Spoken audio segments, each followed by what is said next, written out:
Thanks for tuning in to Men for the Win, a podcast hosted by David Kufis and Dan Thompson, two avid fans who appreciate well-played baseball, especially when it's done by the Twins. Men for the Win is sponsored by the Grand Group with Edina Realty. Are you looking to purchase a new home in the Twin Cities area? Or perhaps you're trying to sell your current home? Whether you're upsizing or downsizing, the Grand Group with Edina Realty will meet all of your housing needs. Contact the Grand Group by emailing thegran, G-R-A-N, group at edinarealty.com or call them by phone at 612-817-8751. The Grand Group with Edina Realty, 3-time Minneapolis-St. Paul Magazine Super Agent Award winners.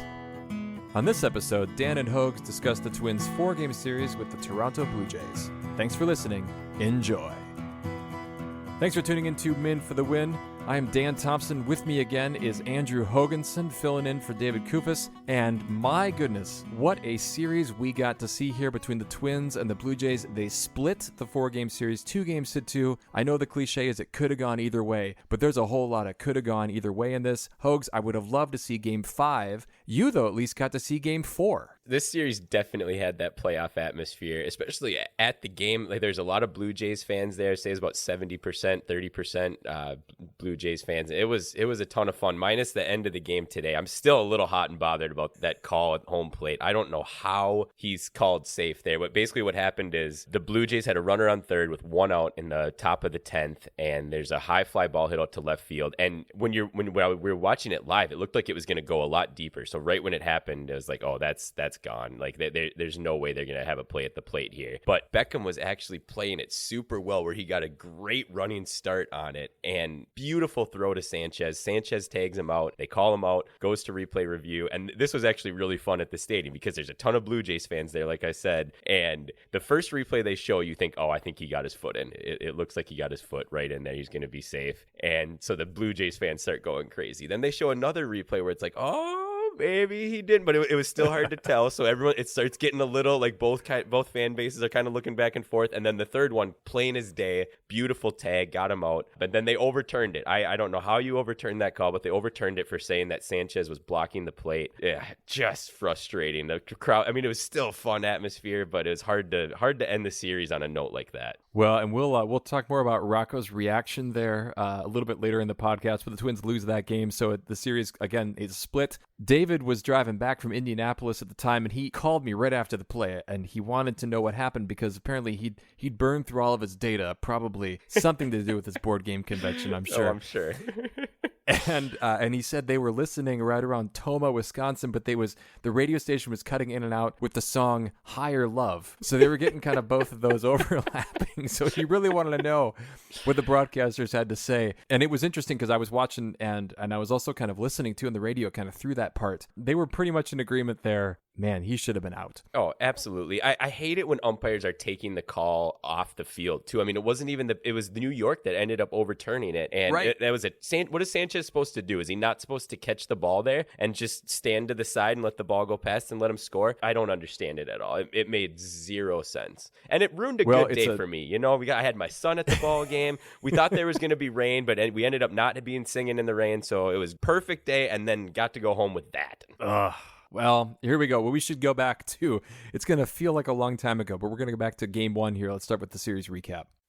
Series recap. Game 1, the Twins lose this one 9-3. Not a lovely start here for the series. So the Twins do actually take a lead here in the 4th inning, but then it really unravels pretty fast. The Blue Jays add 3 in the 6th. I say fast, but then it really wasn't, I guess, until the 8th inning that this game really got away from the Twins, Hoges. Yeah, I mean, the Twins started off looking really good in this game, and then, I mean, we'll get to this later, but they put Pagan in the 6th, which I believe was your recommendation. Well, Rocco should be doing. And yeah, the bullpen just completely fell apart in this game. A scary sequence in this game too. Miranda actually got hit by a pitch, and I don't know if you were watching on TV or listening to the broadcast, but I was watching on TV and you could hear the crack when it hit his hand, and then I think it hit the bat after that, and I thought it was a broken hand for sure, especially with how he dropped down and yelled too. All I can think of in those moments is, well, that's a broken hand for Buxton, out 8 weeks. Like, yeah. The fact that Miranda came back, and I don't want to say that Buxton is like injury prone in that sense, but like, how is it that some guys get hit in the hand and they pop back up and they play the rest of the game, and Byron Buxton is just, and this is not a slight against Buxton. He's a hyper competitive guy, but like, anyway, I was just really happy Miranda got up and kept playing. Yeah, clearly he's been drinking his milk and getting all of his calcium in there, because that looked really bad. The guy's been just incredible for us lately. Well, and also the other thing about this game was, Sonny Gray felt like we've had Twin starters, especially Chris Archer, kind of feel like they're dodging bats and they're even just trying to avoid getting into any trouble. Sonny Gray had that kind of game. He had 5 walks, but he did avoid actually giving up any runs in those 5 innings he pitched. It was just like, felt again very precarious with Sonny Gray. It was a game of 2 halves, basically. I mean, you're up 1-0 when Sonny Gray gets out and you're feeling good about it, and then it just unravels our bullpen. I mean, you wouldn't even think that we went out and traded for guys, because none of them played in this game, and we blew it. And wasn't that weird? Because they're down 3-2, and I feel like anytime Rocco is behind, especially early in a series, like he's not going to burn his new arms to try to win that game. He's going to use the back end of that bullpen to just try to stay in it. And obviously it didn't work out here. McGill gives up 3 after Pagan had his own trouble. Duffy gives up 3 more, ends up being his last outing as a Minnesota Twin because he's DFA'd after this game. So this did not feel like the game that we wanted the Twins to play in starting out this key 4-game series. Yeah, no, definitely not the way you want to start out against a team like that. But thankfully the Twins turn it around in game 2, which was another, really exciting game. The Twins come away with this one late and win 6-5, and it looked a little hairy there for a while, and I'm not sure how good we want to feel about those late inning theatrics, but I'll take a win if you can take a win. What a B squad bottom 4 here. So the lineup starts normal enough. Arise, Correa, Polanco, Miranda, Gordon. Then it's Cave, Beckham, Contreras, and Leon. And really, the bottom, they weren't awesome, but they weren't the reason the Twins were struggling here to score more runs necessarily. No, and they ended up, that's what you want out of your bottom of the order. You want that drop third strike in order to get a guy on, and then whatever happened after that. It was an insane ending. Yeah, so a crazy sequence to end this game. So the Blue Jays actually tie this game up in the 9th inning off of Lopez, but really hard to blame Lopez because the Twins had leadoff doubles in the 7th and the 8th inning and couldn't add that insurance run. It goes into extra innings. Michael Fulmer comes in, and I was worried they should have used him earlier, like when Griffin Jacks came in I think it was the 7th inning. But Fulmer pitches a great 10th inning to get out of a jam. And then the Twins, what a weird sequence there. You want to walk us through what happened in the bottom of the 10th? So bottom of the 10th, they get the ghost runner on second, who's Gordon. Jake Cave's up to bat, and it couldn't have been anyone better than Jake Cave, because I feel bad calling him this, but he's a bit of a tryhard almost with like how this year has gone with him being called up from AAA. So he strikes out, dropped third strike, and just wheels it down to first, which I love that. And guys, that's how I always played baseball. Like, you run as hard as you can to first, no matter what. He gets to he gets on, and the very next so then we have guys on first and third. Beckham hits a weak little grounder to the third baseman that they end up coming home with it. The catcher Kirk drops the ball, and we get a walk-off win. So nothing well hit at all, but that's how you manufacture runs out of the bottom of your lineup, right? Totally. And you know what? Nick Gordon, we'll talk more about him later, but what energy he brought to this team in this series. And I would say, he basically won them this game. He was 3 for 5 with 3 RBI, 2 of the runs. He left a couple guys on base, but man, he was clutch in this game, in this series when they really needed him. Gordon was incredibly impressive in this game, and that 3-run shot was a bomb too.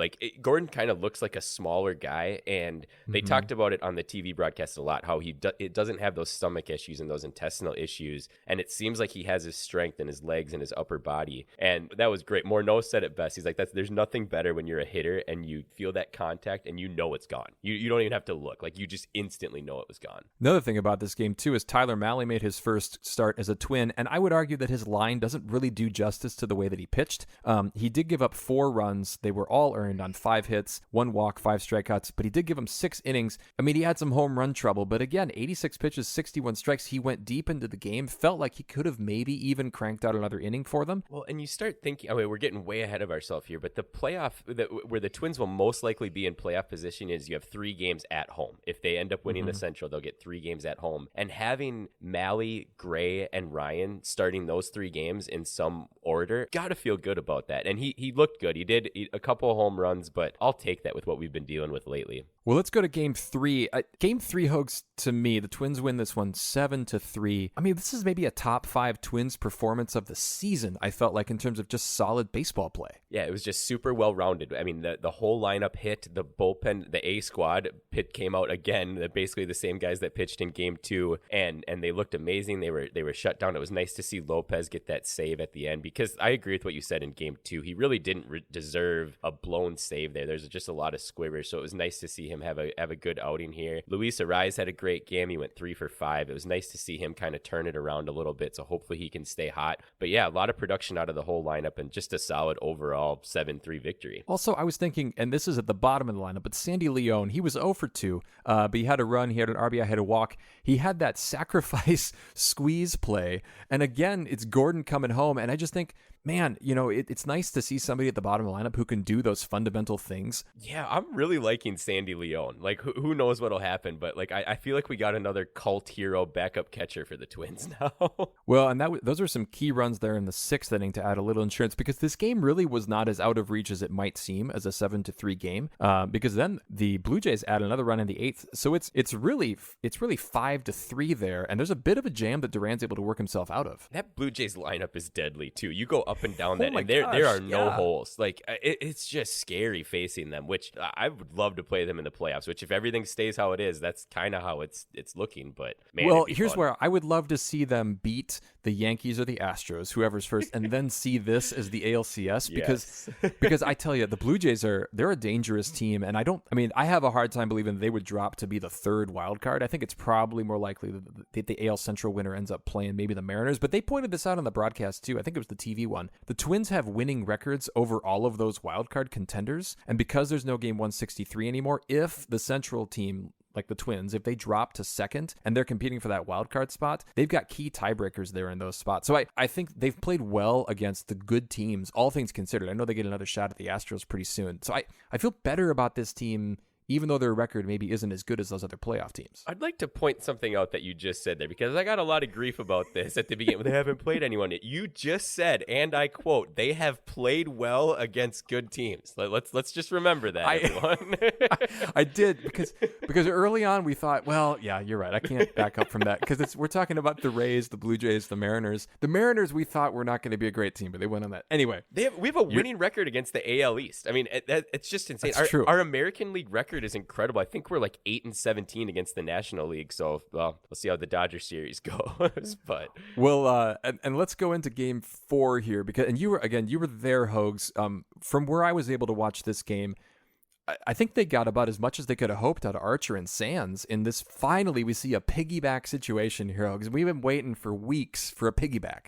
And it was a weird piggyback game with Pagan coming in for a while. But yeah, so right when the game starts, I lean over to my buddy and I was like, over under on how many walks Chris Archer has in this game, and he goes 4, and I was like, I think I'm going to take the over. He did not walk a single batter in the entire game, but man, he is miserable to watch on the mound, because it takes so long for him to throw the ball, and there's so many foul balls in this game. And I'm not going to be the old man who's like, baseball's boring. This game was boring, though. It was until the end. The ending was a fantastic finish. It just didn't turn out well for the Twins, and Sands did pitch great. I mean, being able to have that long relief guy coming in, especially Pagan ended up getting hurt in the 6th, because Rocco's still listening to you, and having him pitch the 6th inning.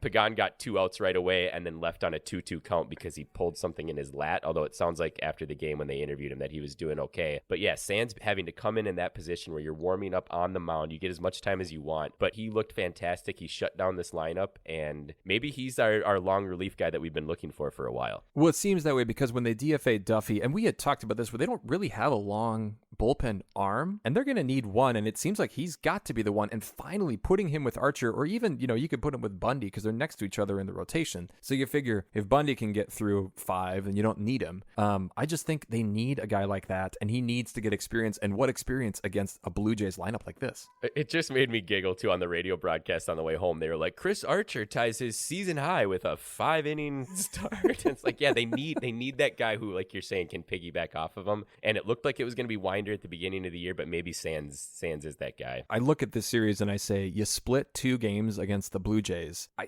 I kind of don't care whether it was in Toronto or in Minnesota. I think that's okay, all things considered. But because the Twins had their chances to win this game in the 9th here, and then obviously, the shenanigans of the 10th inning, it just felt like, man, it's hard to not think that they were the better team here. But that also required the Twins playing kind of as well as they can play, I think. I feel like we can go toe-to-toe against this team. And their fan base is a blast. I got to say, like, being at Target Field with that split, I mean, the Toronto fans were fantastic. It was fun jawing back and forth with them. Yeah, it's a fun team to watch, too. And it's hard to not root a little bit for the Blue Jays in other series, right? Because they have to go against the Yankees and the Red Sox so dang much. Oh, yeah. If we're comparing AL East teams, outside of the Orioles, I know who I'm rooting for.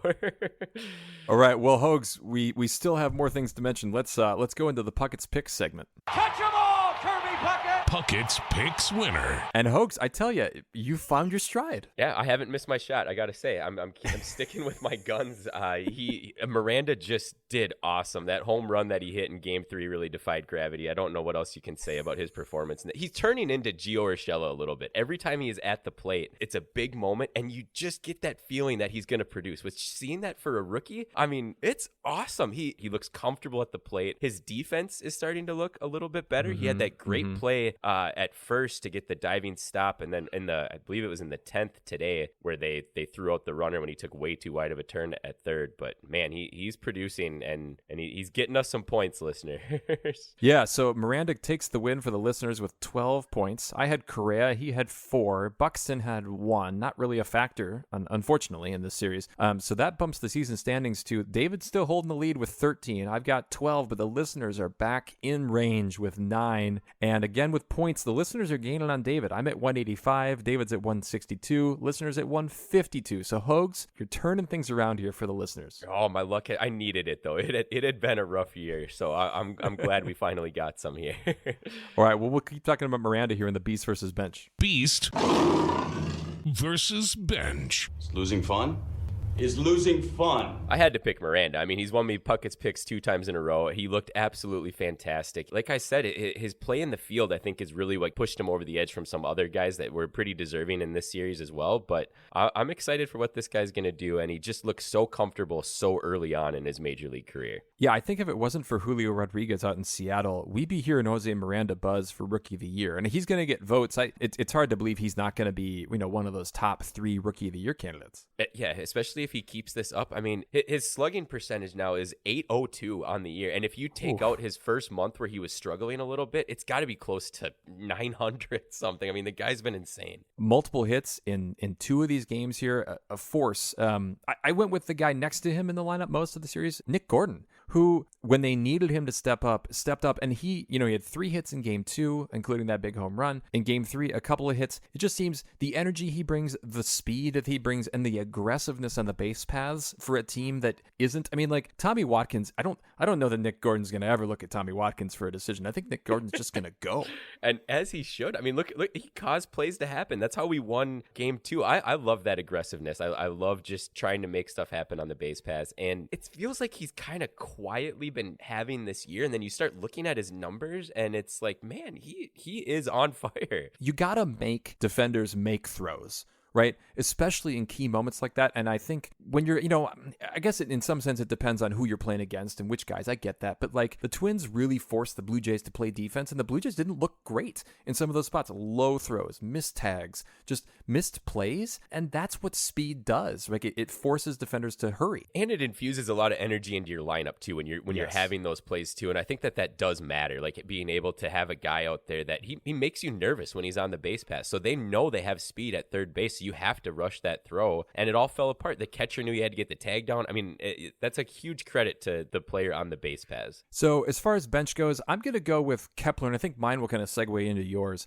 Kepler did come back, and I give him credit for that, but he was 0 for 9 in the 2 games that he played, Game 3 and Game 4. He wasn't great. He obviously, anytime you're dealing with a broken toe, like it's not like you have 5 toes for a reason, right? Like it's not like you can just break one and it doesn't matter, even if it's the little little one, right, Hoges? Yeah, it's true. He didn't look great at all. It's just a grounder into the shift every single time. Every time. It just drives me crazy. And he even had the base running mistake in the 10th today. So he was the ghost runner at the start of the bottom of the 10th.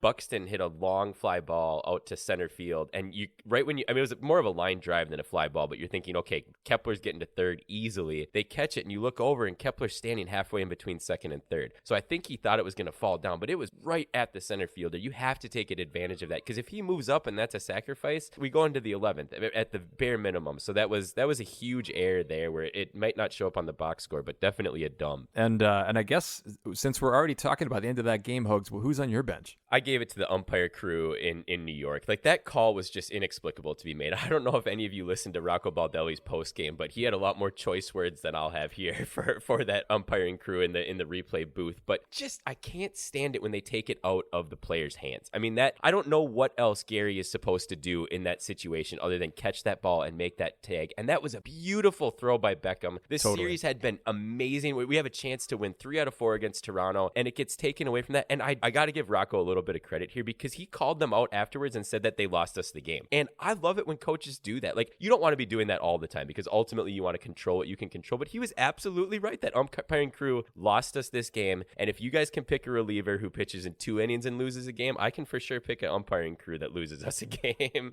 Well, and here's another thing too. Sorry. I feel so bad for the actual umpiring crew at Target Field, because they called him out. They made the right call, and Rocco's screaming at them, and they have to be like, I mean, I agreed with you. Like, I called him out. Like, what do you want me to do? I haven't seen him that fired up ever. That was incredible. Well, and what was so funny about that, it was like, I think I had stepped away for the very moment that he actually got tossed, but I just saw him ranting and raving, and I thought, did he already get thrown out? When are they going to throw him out? And I thought, well, all the things you're saying... It was like, he got thrown out before he was 5 feet out of the dugout, because I think he was already screaming. I didn't have great seats, so I was too far away. But he threw his hat probably 30 feet right when he ran on, just right at the Toronto dugout, and then just started screaming. They threw him out before he even made it all the way up to home plate. It was epic, right? And the whole crowd was booing the entire time. It's funny, my 2-year-old son was there, and he thought everyone was saying moo. So he looked over at me and he goes, Daddy, what do cows say? And then he kept going, moo. It was awesome. You know, I'm not a big booer, but in that moment, here's the problem though, I guess, with booing in that situation. Who are you booing? Yeah. Like, can you get the boos all the way to New York? It was bizarre. And like, it was the first time I've been at a game too with my son where I got like pretty fired up at the game. I mean, baseball's a pretty chill sport, so it was really funny trying to, I mean, not like I was gonna chuck stuff onto the field, but kind of temper my emotions a little bit for my son being there. So it was a good dad growth moment. Yeah, it was crazy. Well, we haven't even gotten to Rocco's segment, so let's go to Rocco's Rewind here.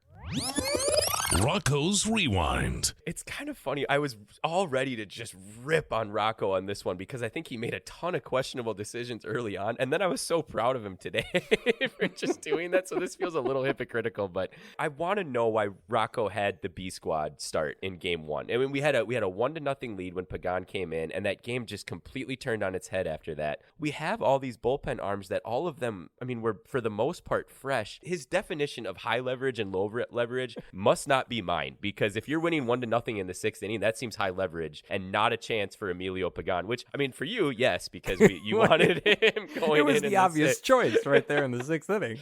So who else would you trot out in that situation if not Emilio? I mean, we were able to get like those solid guys in game 2 and in game 3, but it was just an interesting start to the series to make that decision. Yeah, I'm with you there. I want to look at his management of the lineup in game 2. Game 2 was a strange game in the sense that there was no Urshela, no Celestino, no Sanchez, no Buxton in the lineup, and we didn't really have a lot of clarity. Like, we get that Buxton's hurt, and so he's probably not going to play, but there's all these key spots late in the game, where the Twins are up by a run, but they need insurance, and none of those guys come in until the 9th or the 10th inning when they actually needed them. It was weird, because gosh, why aren't you using Urshela and Celestino and Sanchez when you have these situations? It was like 8 at bats in a row, Hoges, with a runner in scoring position that they couldn't push the run across. I just don't get it.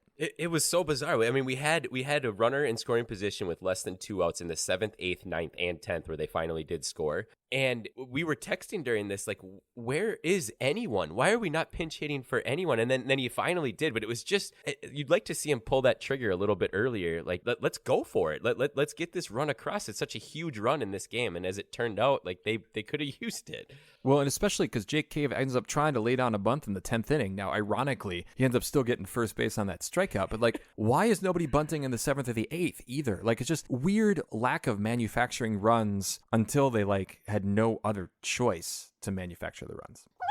Minnesota moment. You know, we've talked a lot about Game 2 in those moments because that was so fun to see them actually close that game out. A little bit frustrating as it was. But I'm actually going to look at Game 3 at a moment when Duran comes in and he's got to get out of a jam there in the 8th inning. And he's able to do it, and he's already thrown the day before. And this is after Jax has already kind of given up a run, and you still kind of have Lopez lingering. But I thought Duran shutting the door in the 8th there was just the kind of play that the Twins need to be able to have. And it shows, again, and I talked about Lopez, I guess, in the last podcast, but to have two guys at the back end of your bullpen that you can count on to throw 100 miles an hour nearly, I guess in that case for Lopez, and shut teams down, that was a big, big moment. Yeah, that was huge, especially against that lineup, and that's a game that you want to have. Yeah. You want to wrap that up. You want to put the bow on it. So even though it was still ended up being a 4-run game, that was huge to have those guys come in there and just slam the door shut.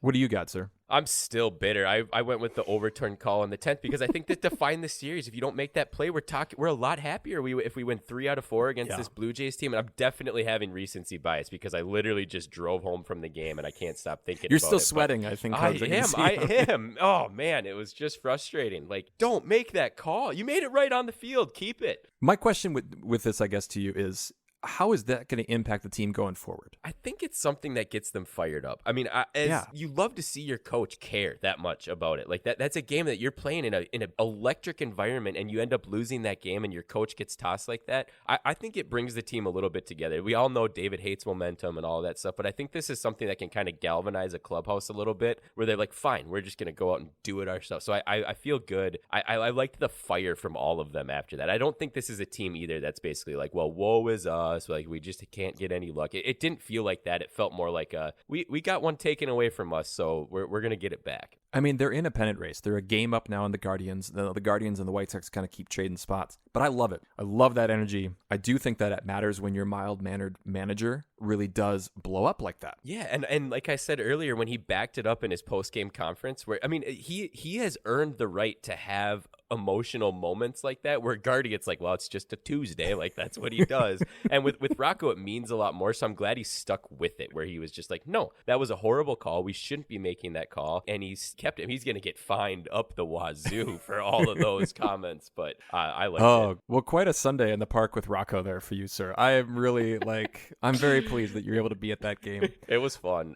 It was a good time for sure. All right, let's go ahead to Mauer's musings. I just don't know how it can get any better. Mauer's musings. So you said something in the last podcast, Dan, and I kind of wanted to flesh it out a little bit more in this one. What makes this year a success for you? With what they did at the deadline, going out and getting the starter and the 2 relievers where they're looking good. I mean, it's a tight 3-team race, but what do the Twins need to do this year in order for you to be like, that was a good year? So I feel like I'm moving the bar all the time on this. I would just take like meaningful baseball on the last weekend of the season, because coming into this year, I didn't think this was a year where they were going to compete. I thought that there's too many other good teams. Even in the wild card, I thought, they're just not building for this year. Even after Correa signed, I thought, I just don't think they have the pitching. But now they got the pitching. I love meaningful baseball late in the season. I will feel successful there. Now, I don't think that's as much as I would want, but I think that feels successful. What about you? I can't really disagree with what you're saying, because I agree. Like, I had zero expectations coming into this year. And even with the Correa signing, I thought you thought they were a playoff team at the beginning of the season. No, I think I had them at 81-81 coming in. And all right, fair Correa enough. helped, but like now though, like with what I've seen and with what they've done at the deadline, I'm going to go with just a step further than you. I want one playoff win. Like, let's just end that streak. I don't want to hear about it anymore. And watching today, that was meaningful baseball. I know it's only the first week of August, but that is so much fun. Like, I want to keep this going. I agree with you. And I think, gosh, again, we've been over this. They've beat the teams that they would see in the playoffs. I don't even want to think about a playoff series quite yet, because that would be so disappointing. I'm actually going to come back to something you mentioned last episode as well. Is Carlos Correa waking up in a cold sweat about Nick Gordon taking shortstop next year from him? Well, he's not having cold sweats about Royce Lewis anymore because you don't know when that guy's going to be back. But I think he is. Objects in the mirror are closer than they appear. Gordon may have a higher batting average than Correa right now. I believe, Gordon is batting 278 and Correa is batting 265. So, nobody's gonna confuse their gloves and their defense, right? Like Nick Gordon is not a Gold Glove shortstop, but like where else do you put Nick Gordon next season? If I don't think you're going to put him in the outfield, assuming that. And we should mention Alex Kirilloff is going to be out for the year. He's having his bones shaved down to be a little bit shorter, so he's gonna. It's like bunion surgery for the wrist. That's what it sounds like, and it does sound like Rocco's hopeful Larnach comes back in September. But like Nick Gordon can't be an outfielder forever for this team. No, he just seems like he's better suited in the infield. But man, has that guy really worked his way into this lineup and given them a reason to be a major leaguer? Well, I think David would still put him on his bench. I don't know that David thinks that Nick Gordon is a regular yet. He's definitely convincing me, that's for sure. We've seen so much more than flashes of Nick Gordon now, and I feel like he has deserved a spot in the starting lineup for the rest of the season, certainly. Absolutely. There's no argument from me there. Series grades. Hoges, do we dare? I gave it a B, but I don't know what else to give it here, and I see you've got the same. Yeah, I gave them a B too, and not to sound like a broken record, but the umpire crew in New York's getting an F in this series, and the Twins will get a B. I honestly thought about giving them an A because it was a well-played series against a very good team, but they needed 3 out of 4 to get that grade out of me. I agree, and again, it would feel better to have a little bit of a cushion. I just don't know that they're going to have a cushion in the standings, and now they have to go to LA and they play the Dodgers. And then I always look at the Angels and I say, and by the way, I saw a stat about the Angels. They started the year 22-12, and since then they're like, I think it's like 24-49. What has happened to the Angels? But I'm still like that still sounds like a tough team to play, right? Because you think Ohtani, right? And I know Trout's not playing now, but they have Rendon. I mean, they have so much star power on that team, and they're horrible. It blows my mind. They're the team that every year you're like, well, this will finally be the year the Angels compete, and they started off strong and then they just fall apart. It's such a weird team. I don't know, Jack. It looked like Herbeck pulled him off the bag. Herbie's headlines. That kind of felt like a Herbie's headline. We have a lot here, Hoges. So I think, how about you pick one to start with, and we'll go from there. Well, kind of sad news in the baseball world this week. Vin Scully passed away. He was the Dodgers' longtime announcer. I believe his last season that he did a full season was in 2016, but he still stays around the team for quite a bit. I mean, outside of like Bob Uecker in the Midwest, I mean, he's definitely a voice that everyone just associates with baseball for sure. He's been around forever. You hear that voice, you instantly think Dodgers, you instantly think baseball. It was sad to see him go, but definitely a storied history with the game of baseball. He did the TV broadcast of the Twins-Dodgers 1965 World Series. That's unbelievable. Like look at the longevity of that. And I think like baseball has such a more of a romantic deal with like their radio broadcasters. We all grew up just listening to those. I mean, John Gordon will forever hold a place in my heart just from trying to hide it from my parents and holding my alarm clock up to my ear so I could listen when I was supposed to be going to bed. So I love the romanticism, especially around like these broadcasters in baseball. And he definitely was a big one, that's for sure. I hope someday that I catch my sons like each with one earbud, across the room, but they somehow got the broadcast of the Twins game. It was so much easier to catch somebody like holding a radio under a blanket. Exactly. You can't hide that as well. One other thing I wanted to mention, so this is White Sox centric, but Dylan Cease, he has a 13-game streak where he has allowed 1 or fewer earned runs. He's gone at least 6 innings in each. It's a remarkable thing. He's got to be the front runner for the Cy Young Award. And the Twins have only actually faced him one time. He did shut them down during this streak. He's pitching late into ball games too. Like yes. He's giving them a lot of innings too. Like it's you knew the last couple of years that he was going to be a guy that was going to turn into something good over there, and he's been great this year. I mean, that's unbelievable to have a streak that long in today's game. Well, and it makes me think, Hoges, of a guy named Brad Radke, who I love to bring Brad Radke up on this podcast. He was the only good Twins pitcher for most of the 90s. Player. I don't know if you have to qualify that with pitcher. I mean, it was rough there for a while. Well, and I remember this. So it was 1997. So I guess I would have been 14 or 15 years old. And he went on a streak where he won, I think it was 12 consecutive starts, not just decisions, but starts from early June to early August. And I remember, the Twins were bad this year. It was 68 and 94 that season. They hit 132 home runs the entire year. Hoges. What did they hit a couple years ago? Like 309 or something like that? Oh, it was insane. You have this guy who is the only watchable pitcher on that entire team. So I think what happened is all the players on the team were like, "This is our one shot. We can maybe win today. We got to come out." And my dad actually, his work had season tickets in the 90s, and no one wanted to go because it was just awful. So I saw a lot of Brad Radke because my dad and I would go, and you'd pick Radke's games to go to. Sure. So I always will have fond memories of Brad Radke. All right, here we got to go into Puckett's picks, Hoges. And we'll see you tomorrow night. Puckett's Picks. I see, Hoges, you're not going to change anything here, huh? I'm waiting for the listeners. We're just going to stick with it. I can't wait till we're king at the end of the year when we finally come back and so I'm picking Miranda again. There's no other choice at this point in time in the year. Hard to argue with that. David has regretted, apparently, his veering away from his system. So if Correa is available, he is going to take Correa for this one. And then it's just a 2-game series. I don't know, Hoges. This is one other thing we didn't mention. Did you see the defense against Jorge Polanco in a couple at bats? That was insane. The 4-man outfield. But then did you see today he had that? Yes.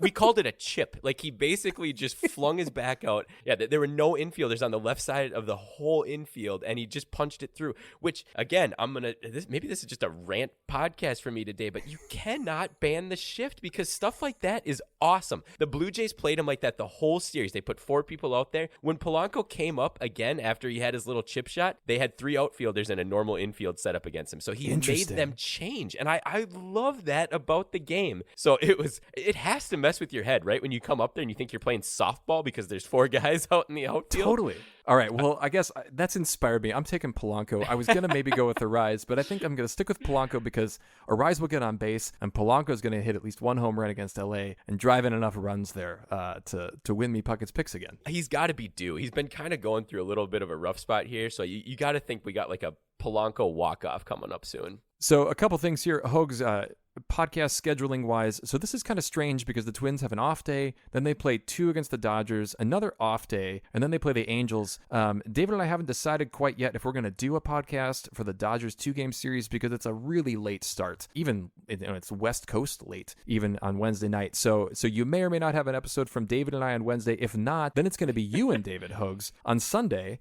picking up. So you're not done yet. No, I'm excited. This has been a lot of fun. I feel like I'm getting into a little bit of a rhythm with you guys, doing it a little bit more. And I mean, let's be honest, my listeners' Puckett Picks have been just fire lately, so we got to keep that going. All right, folks. Well, if you like what you hear, please tell a friend. You can follow us on Twitter at Min for the Win. You can find our Min for the Win Facebook page. You can find us on YouTube as well.